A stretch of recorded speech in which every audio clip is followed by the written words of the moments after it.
Howdy. Well, as I said, last weekend I went to a gun show, and well, actually a gun auction.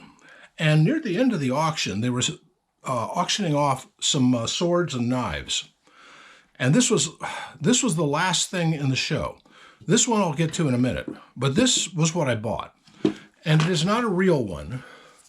This is a facsimile of a Marine Corps NCO sword, the dress sword that they would wear to do that strutting around and twirling and presenting their arms to the officer and stuff.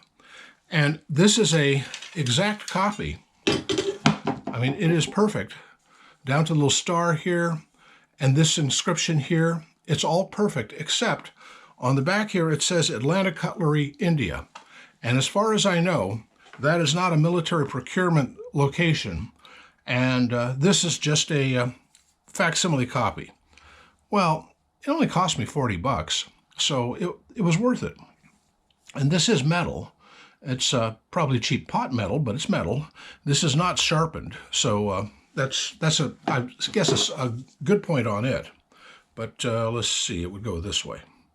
And this scabbard looks like the correct thing. It's got the hook-shaped little holder gizmo on it, and it has this thing on it, which is correct for this style sword. I did some checking when I got home. I mean, I just bought it out of a whim. I bought another sword. I'll show you next time. This one has been in the family for a long, long time.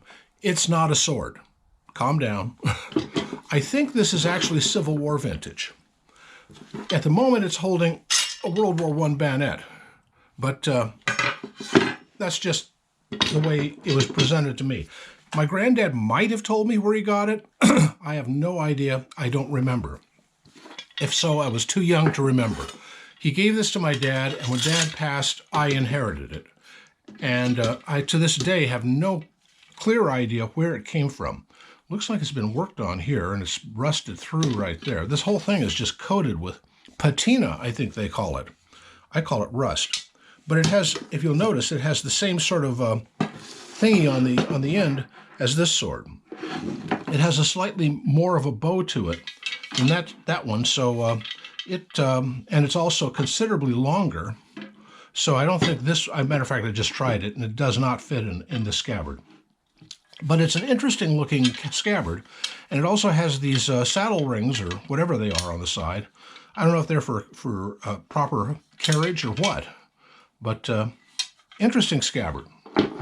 Anyway, yes, I'm into weapons of all kinds. I have one, I've shown you Wormfang, that's my sword, but I'll collect other swords too if they present themselves cheaply enough.